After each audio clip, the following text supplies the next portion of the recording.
Alain, propos d'un Normand. L'Église et les mystiques. L'Église redoute bien plus les mystiques que les athées, et cela se comprend. Ce qui est au fond de toute religion, c'est un mélange des objets réels avec les souvenirs des rêves.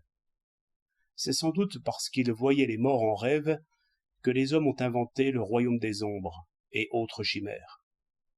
Encore aujourd'hui, lorsqu'un témoin affirme de bonne foi quelque événement surnaturel, j'incline toujours à penser qu'il a rêvé, et qu'il ne se défie pas de ses rêves. Lorsqu'un homme n'a aucune défiance à l'égard des visions ou apparitions qu'il peut avoir quand il dort, cet homme est fou. On le dit bien aliéné, c'est-à-dire étranger. Il est seul, parmi les hommes, à savoir ce qu'il sait, à croire ce qu'il croit.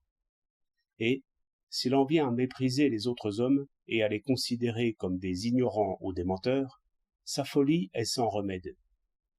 J'imagine que l'espèce humaine a été folle assez longtemps.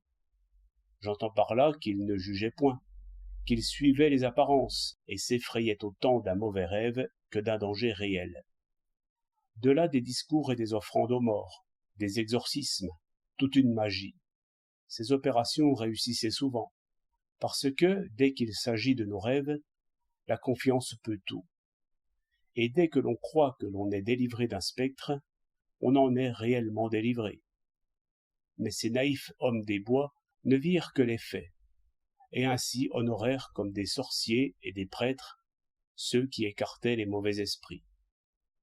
L'histoire de la raison humaine, ou de la science, si l'on veut, se résume assez bien dans la formule suivante: mettre les observations en commun et séparer le vrai du faux.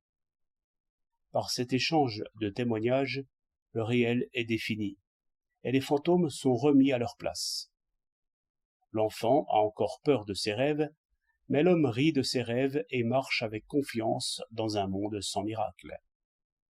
Restent encore quelques fous et demi-fous qui vivent dans un demi-sommeil et tremblent au souvenir du nombre. C'est de leur folie que vivent les prêtres et les religions. Mais voyez comme le pouvoir spirituel est difficile à exercer. Il s'exerce sur les fous. Il a pour but de calmer les fous, et sans les guérir.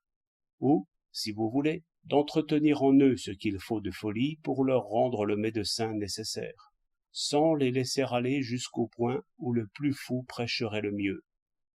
Voilà pourquoi il a fallu dans l'Église un pouvoir absolu, prudent en présence des miracles et féroce à l'égard des illuminés. Si tout miracle n'est pas vrai, je ne vois que le bûcher qui puisse décider. 10 avril 1909.